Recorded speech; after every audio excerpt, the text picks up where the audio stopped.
Shalom everyone, and thank you for joining me in the study of Parashat Vayeshev. It's complicated. This is the title of this class, and it is complicated. Our Parasha portrayed to us one of the most complicated stories in Tanakh, the selling of Yosef. But not only the selling of Yosef by his brothers, but also the actions of one of the most famous sons of Yaakov, Yehuda. And the Torah basically attached the two stories. The selling of Joseph, then there is a pause, the story about Yehuda and his daughter-in-law Tamar, and then we go back to Joseph's story. And obviously, even without reading any commentator, you ask yourself a question, what is going on here? Finish the story with Joseph, and then talk to me about Yehuda, or tell me the story about Yehuda, talk about Joseph. The fact that the Torah talked about Joseph, paused, Yehuda, and then again Joseph, you obviously ask the question of, what's the connection? What is the link between the stories? What does the Torah is trying to convey to us? So let's try to find out. At least we'll suggest a few ideas about the different connections. So, the Torah says, "V'hameddanim machru oto el Mitzrayim lePotifar sris Paro sar hatabachim." So the Midianites sold Joseph to Egypt, to Potiphar, who was one of Pharaoh's ministers. That's Genesis chapter 37, verse 36. Immediately after that story, which means basically the end of the selling of Joseph to Egypt, and logically, we will expect that now the Torah will tell us about, and Joseph was bought by Potiphar, and then he found favor in his eyes, and then he gave him a promotion. But no, the first chapter after the selling of Joseph is Vayi b'het ha'i, and it happened on that time, and we obviously will need to understand what does it mean that time. Vayered Yehuda me'et Echav, and Yehuda went down, literally, or basically left his brothers. Vayet ad ish adulami ushmo Chira, and he basically befriended a guy by the name Chira. And then in Bereshit Lametet, which means after chapter 38, that you have the story of Yehuda, we go back to Yosef. Vayosef urad Mitzrayim, and Yosef went down to Mitzrayim. He didn't go down, he was sold to Egypt. Vayikneu Potifar sris Paro sar hatabachim, and Potiphar bought him, Ish Mitzri miyad haIshmaelim asher uridu shama. So he bought it from the Ishmaelites who took Yosef down to Mitzrayim. Now, this verse requires a class by itself, but we're not going to do it today, because you can see that here it says that the Ishmaelites brought him to Mitzrayim, to Egypt, and in the first verse we read, it was the Midianites. And also, you can see that because of that separation, this pasuk is somewhat superfluous, because we know that Joseph was basically sent down to Egypt, and also we know that Potiphar bought him. So, what do we have here? We have chapter 37 talks about the sale. Joseph's brothers sold him. He is now in Mitzrayim. Pause. At that time, there is a story about Yehuda. The entire chapter 38. Chapter 39, we go back to Joseph. So we all know that we need to understand the pause, the break between the stories. And also we need to understand why suddenly we have a story only for Yehuda.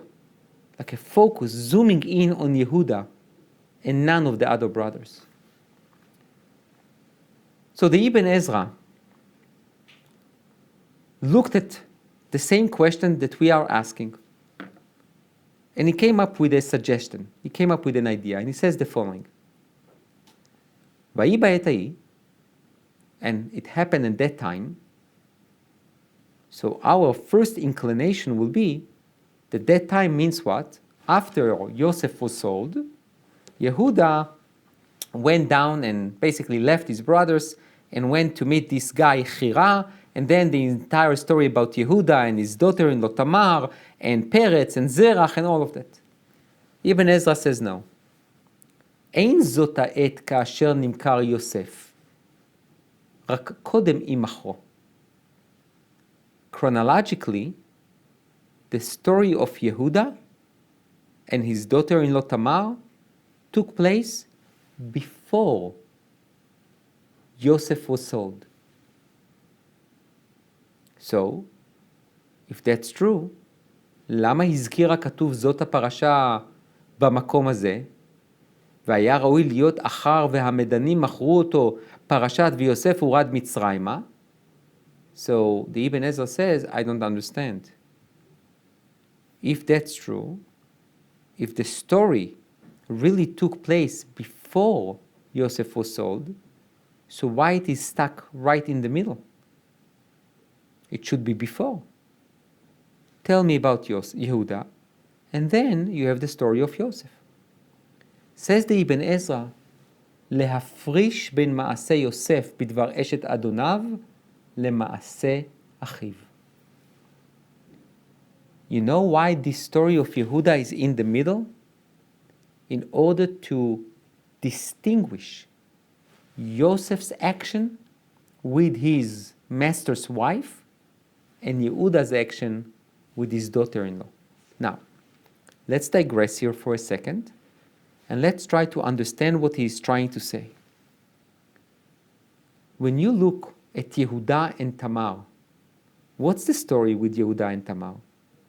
Yehuda is basically, he got married, he has 3 kids.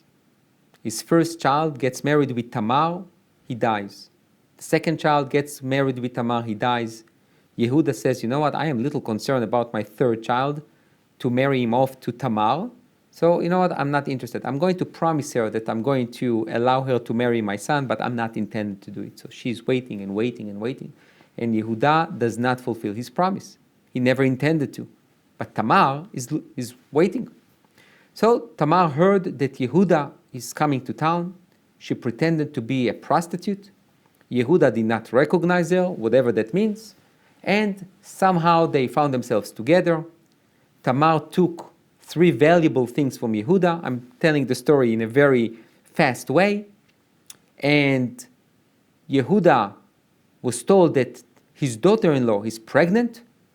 So he said, if she was pregnant, she still needs to wait for my son, even though he never intended to give him to her. But we need to judge her.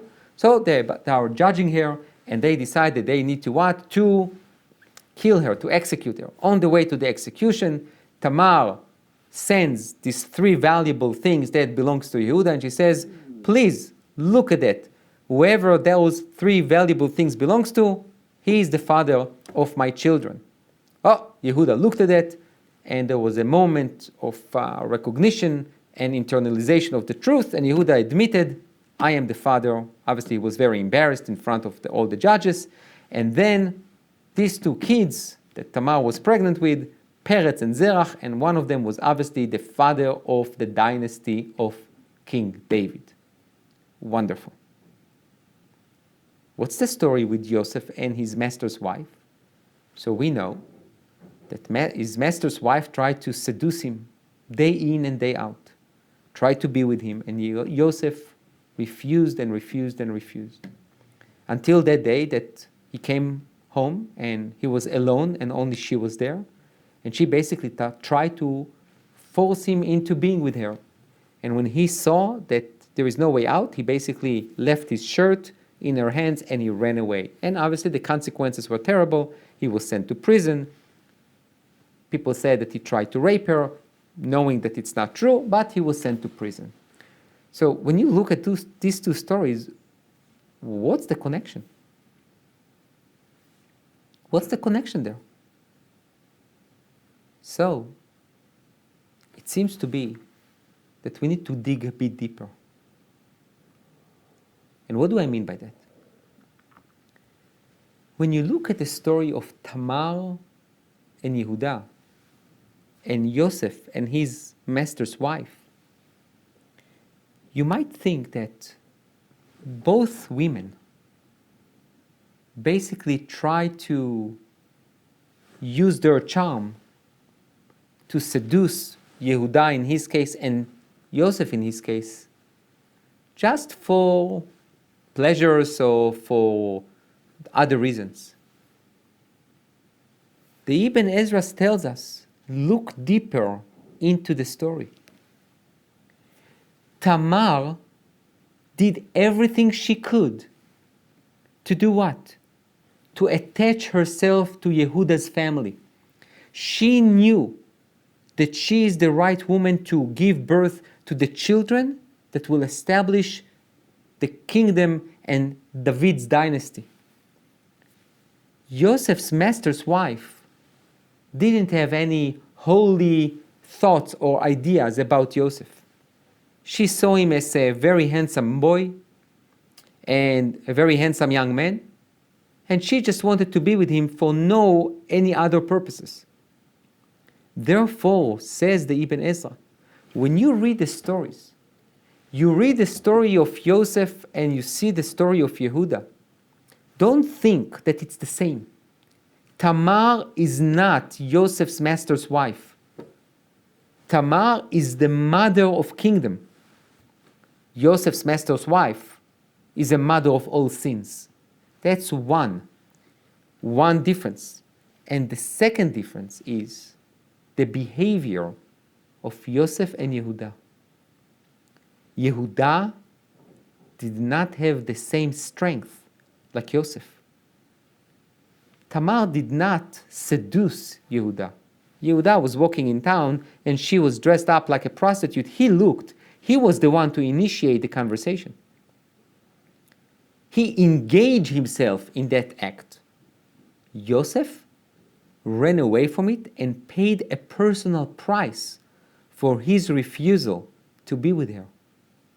The Ibn Ezra says two stories might look the same, might sound the same, but they are totally different, and this is the purpose of the Torah in placing that story in the middle to tell you what you are about now to read about Yosef in one more chapter. Don't compare it to Yehuda. Totally different stories. Now, based on that, let's read a little bit about Yehuda's story. ויט אליה אל הדרך, so Yehuda was walking and then he saw Tamar. He didn't know that that's his daughter-in-law, and she dressed like a prostitute. ויאמר הבה נעבור אלייך, I would like to be with you. כי לא ידע כי כלתו, he didn't know that that's his daughter-in-law. ותאמר מה תיתן לי כי תבוא אליי, what are you going to give me when we will be together? I said before, he was with her, gave her these three valuable things, and after 3 months he was told that she was pregnant. ויהי כ3 חודשים ויוגד ליהודה לאמור תזנתה תמר כלתך וגם היא נערה לזנונים. So after 3 months, after that encounter between Yehuda and Tamar, again not knowing that that's Tamar, that that's his daughter-in-law, he was told that she was pregnant, and ויאמר יהודה הוציאוה ותשרף.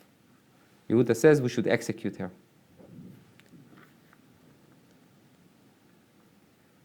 Now, interesting.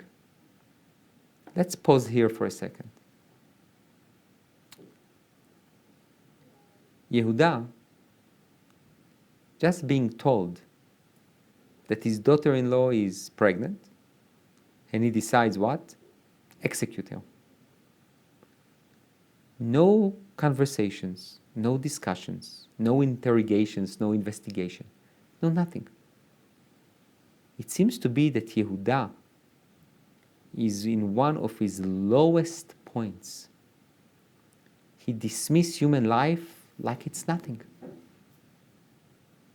Maybe he's angry with his daughter-in-law, that maybe he blames her of killing 2 of his children, which was, by the way, not true. Maybe whatever feelings he had, but there is no other way to read the narrative by just saying that, Yehuda, what is going on here? How come that you just dismiss life so easily? At the same time, we can say that when Tamar sent these three valuable things, and says, Hakerna lemi hachotemet ve'aptelim halalu. Please recognize to whom those three valuable things belongs to. Yehuda pauses, he stops, he rethinks, and then he takes a courageous decision to say, it's mine. You can see a transformation in his personality, in his attitude towards other people and towards himself. Now take a look at Yosef. Yosef is being seduced every day. By the way, Yosef could only potentially benefit from having a relationship with his master's wife. She promised him everything he could get, better conditions. Maybe when his master will die, he can marry her and become the master of the house. He could gain from it. But he says to her, Vayemaen. He refused. Vayomer el eshet adonav, and he told his master's wife, and Adoni lo yada et ima babait, v'chol asher yesh lo natan beyadi. How can I do that? How can I betray my master's trust? I cannot be with you. And she definitely did not accept no for an answer, and she tried again and again and again. What the Ibn Ezra says to us is take a look at Yosef and Yehuda and try to zoom in into their attitudes towards others and towards challenges. In a way, Yehuda is being portrayed until the moment he says, this is mine, as someone who is basically almost reckless. He leaves the family. Unlike Yosef that was forced to leave the family, he was sold. Yehuda decided by his own. Then he hang out with people that we don't know. He has a family. He suffers a tremendous tragedy by two of his kids were killed or died. His daughter-in-law is waiting for his third son that he never intends to give him to her. So he basically deceives her. But at the same time, he basically claims that she's still a daughter-in-law, and if she's pregnant, she needs to be executed. Yehuda's life is in turmoil until that moment when it's him against her. Just think about it. Yehuda could say, I have no idea what she's talking about. She stole it from me. Or someone else who was with her stole it from me. But no. Yehuda takes responsibility, which, by the way, according to our sages, this is the moment that Yehuda started his journey as the leading tribe by taking responsibility for your mistakes. However, compare it to Yosef. Yosef also made mistakes at the beginning. He basically tried to take some kind of control over his brothers. He would speak badly and negatively on his brothers in Yaakov's ears. And he was, as Chazal says, as our sages suggest, he was do ma'asei na'arut. He was a young man, he was haughty, he was arrogant, he was handsome, he was smart. So, he didn't know how to control himself. But now, in a moment that he can gain a lot of power, he refuses. His morality, his ethics, his values are the guide for his behavior. So until now, I tried to explain the Ibn Ezra. Ibn Ezra said something in 2 sentences, and I had to take a lot of minutes to try to explain him. But basically, the Ibn Ezra is telling us, do not fall for superficiality. Do not fall into just, same case, same story, sounds similar, so you know what, it's the same. No. Look deeply into the narrative. Try to find the differences. So that's the Ibn Ezra. Now let's see the Ralbag. The Ralbag suggests another reason for the separation in the stories. Yosef, Yehuda, and then again Yosef. והנה הפסיק בזה הסיפור מה שהחל לספרו מיוסף, so he stopped talking about Yosef and he moved to Yehuda. להודיע, to teach you or to let you know, ההבדל, the difference, the distinction שהיה בין יוסף ליהודה, that was between Yosef and Yehuda, בעניין גילוי העריות. That's harsh. The Ralbag didn't show too much mercy to what happened between Yehuda and Tamar. Even if Yehuda did not recognize Tamar, as she was dressed like a prostitute or she covered her face, which everything we're going to say, it's definitely very hard to understand how come he didn't recognize that that's his daughter-in-law. But let's say that we accept it and he didn't know. As the narrative suggests, ki lo yada ki kalato, he didn't know that that's his daughter-in-law. At the end of the day, Yehuda was with Tamar. You can spin it any way and every way you want. There is a father and his daughter-in-law together, and she's pregnant from him. With Yosef and his master's wife, even if Yosef would say yes, that was not Gilui Arayot, that it was now insinuatory, which means there are no relationship in between the family. It was a woman that seduced him, not to justify it, but just saying that you need to understand, the Ralbag says, it's not only the attitude, the behavior, it's the severity of the sin. Yehuda was involved with something very severe, unlike with Yosef and his master's wife. So the Ralbag highlight a different angle on what do we need to look at when we try to compare the two stories. Rashi takes a totally different path and says, Vayi ba'et ha'i, and it happened at that time, למה נסמכה פרשה זו לכאן, והפסיק בפרשתו של יוסף? So he asks, he says, what's the connection between the story of Yehuda and Yosef's story, and why did you stop in the middle of Yosef's story?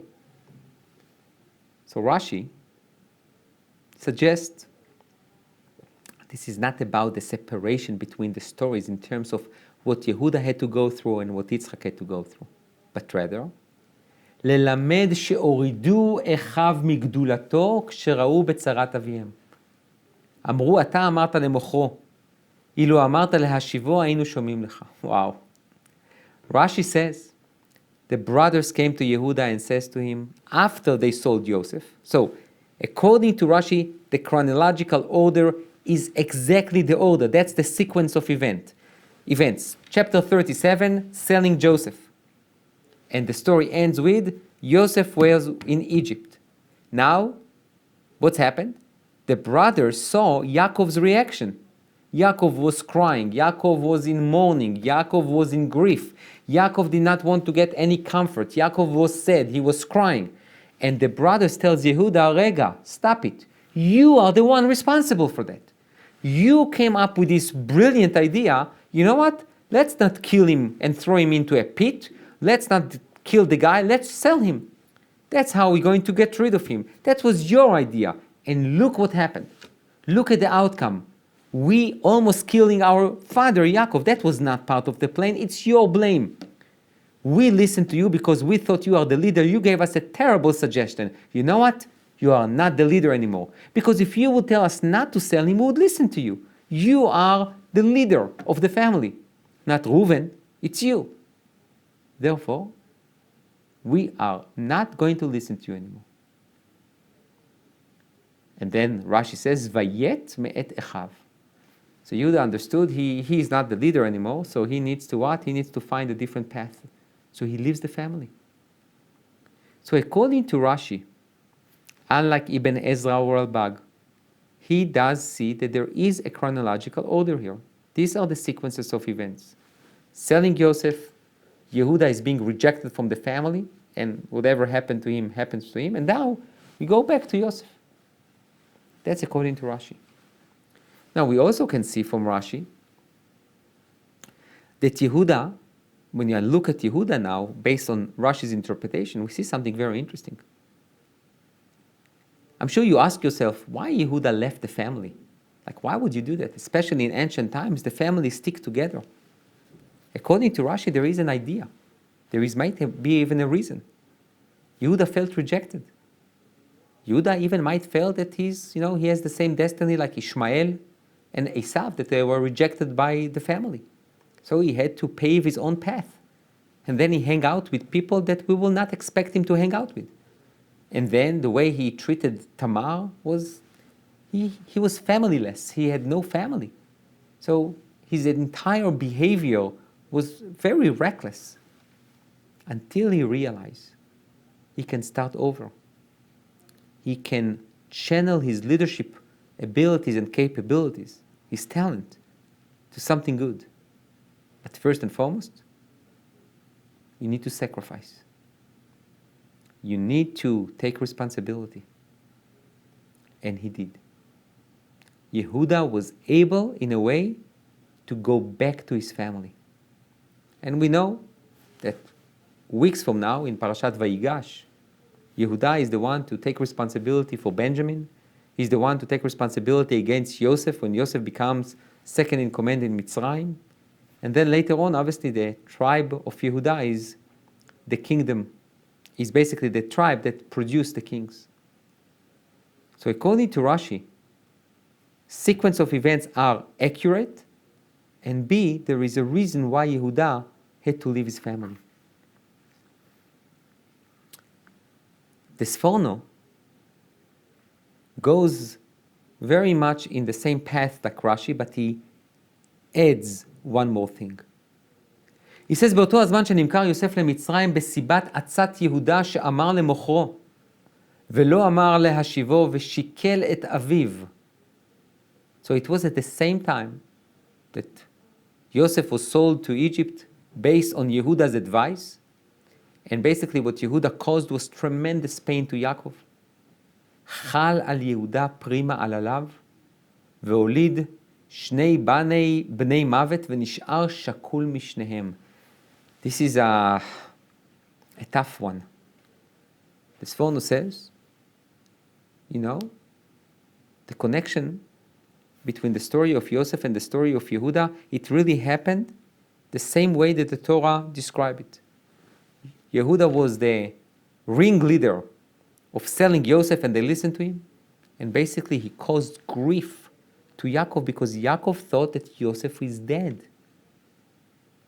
And Yehuda was punished that two of his own children died as a payback to what he did to Yaakov. This is a scary interpretation. Basically, the Torah puts Yehuda's story, and the focus is not Tamar, and it's not Yehuda's leadership, but rather the midah keneged midah, the measure against measure, or the divine punishment against Yehuda. We read that story of Yehuda, and we feel bad about him with his two children being killed. But then we move on to the story of Tamar, and then at the end of the story, Peretz and Zerach, and we know that this is the beginning of redemption, this is the beginning of the dynasty of King David. But we sometimes lose sight of the price that Yehuda paid. Two of his own children died. Says the Sforno, this is the connection.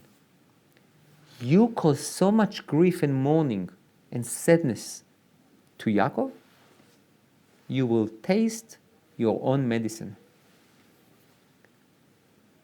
So you can see that Ibn Ezra and the Ralbag are basically saying that chronologically it's not true, but there is what I will call a reason to put it in the middle, to put Yehuda's story in the middle, in order to ask us, not only me, you too, to look deeper, to dive deeper, to delve into the narrative and to try to understand, okay, what is similar between the stories and what distinguishes Yosef from Yehuda.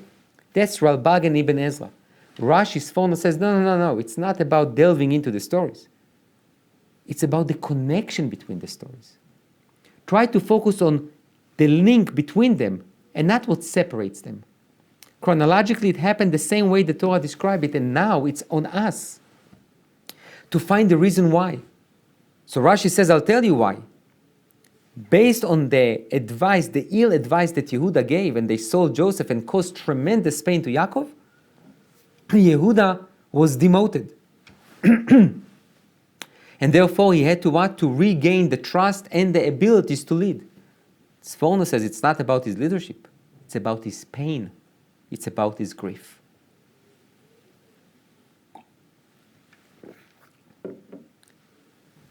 Rabbi Yosef Bchor, a 13th century commentator from France, suggests another layer in this complicated story. Vayered Yehuda me'et Echav, and Yehuda left the family, כיוון שראה צערו של אביו ובכיותיו, לא היה יכול לסבול ופירש מבית אביו ומאחיו. Rabbi Yosef Bchor says, it's not that the brothers demoted Yehuda and told him, go away. Yehuda himself could not tolerate hearing Yaakov's crying and mourning for Yosef. Therefore he says, I can't be here anymore. Yehuda in a way already took some kind of responsibility already back home. Meaning in a way Yehuda decided he needs to be expelled from the house because he's responsible for Yaakov's grief. He couldn't see him anymore. That's one way to interpret it. But there is also a different way to interpret it. Yehuda knows exactly that he is the reason for the pain that Yaakov is going through. And instead of coming to Yaakov and say, look, it was me, and you know what? Let me search for him. Or to tell the brothers, you know what? We made such a terrible mistake. I'm asking you to come and let me try to bring him back. He's running away from responsibilities. He's running away from any guilt, from any blame. He cannot face reality, and therefore, he runs away. He wants to pretend that he's not involved. So Rabbi Yosef Bchor is a bit ambivalent. We can read it as that Yehuda took it to heart and he just couldn't face his father and he left, or that he just ran away from the problem, didn't want to take any responsibilities, and therefore left the family and didn't care. In Akedat Yitzchak, Rabbi Yitzchak Arama, he says, אחר שהראה בסיפור הראשון זה השיעור מזה העניין הנפלא הרצוני מהגיע הכוונות הכוללות ממפעלות אלוקים עם שילוח הבחירה האנושית לגמרי. שמח זה הסיפור השני אשר התבהר זה ממנו ביאור יותר חזק ומבואר. Rabbi Yitzchak Arama suggests, he says, no. Don't look at the story with human eyes. Look at the story from a divine perspective. What does it mean? He says, you need to understand that one of the most fundamental values in Judaism is bchira, is the ability to choose, but also hashgacha pratit, providence. And also, at the end of the day, whatever God wants, that's what will happen. Now, how do you reconcile it with my free choice? If God knows everything and He's going to guide everything to wherever He wants, what about my free will? What about my free choice? This is not for today. This is an ancient question, and every Jewish thinker tried to suggest somehow how to balance between God knows everything, God guides everything, and my free choice. So we're not going to talk about it. What I want to talk about is what Rabbi Yitzchak Arama suggests. He says, look, these two stories are linked because they have a common denominator, which is there are times in life that God is going to take away the free choice and He's going to guide you to do whatever He wants. First is the first story of Joseph. How can you explain such a thing? Even if the brothers have animosity towards Joseph, did you have any time in your life that you said, you know what, maybe I will sell my brother, I have enough from him? No. Yeah, you can maybe dislike your siblings, but you're not going to sell them. How can we explain something like that? So, says Rabbi Yitzchak Arama, Joseph had to be sold. Joseph had to go down to Egypt and to bring the family in order to fulfill the covenant between the parts and to start the journey of the Jewish people. So now you will tell me, so if that's true, so why do you blame the brothers? The brothers didn't know that. The brothers did not know about God's intentions. They did it. They sold Joseph. That's why they are going to be punished.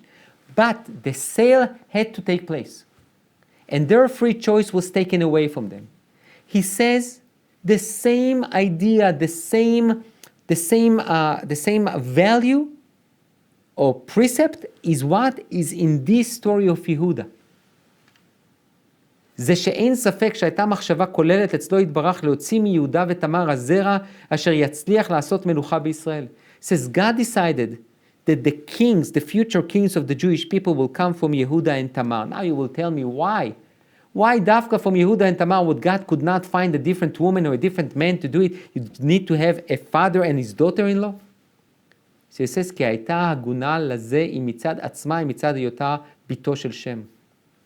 It says, I don't know. Tamar was the one for Yehuda. But Yehuda didn't know that. So she became his daughter-in-law. And he still did not realize that she is the one for him.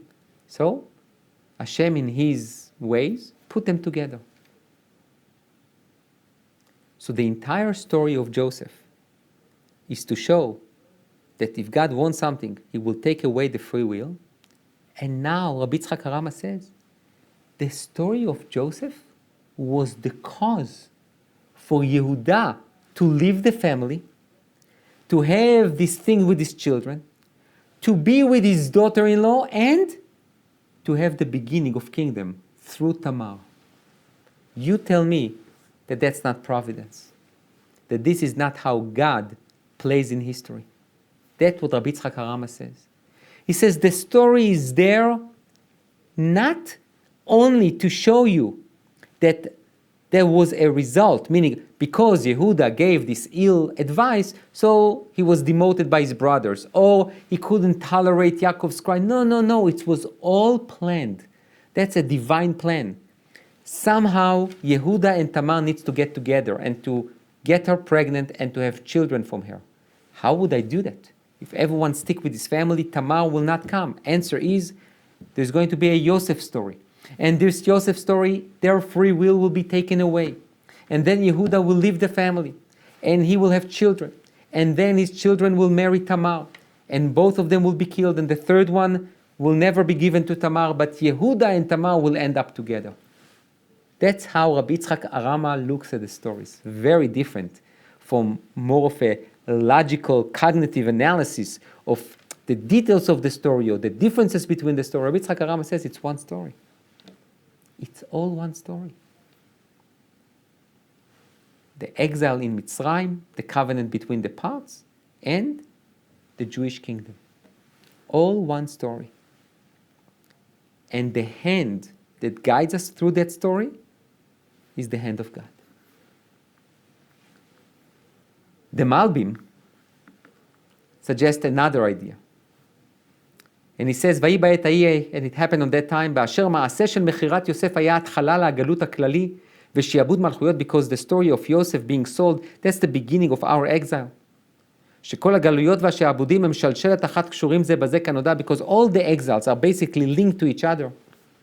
הקדים השם להכין אור המלך המשיח, שהיה אחרית הגלויות ותכליתם. So Hashem prepared the remedy for the illness of גלות.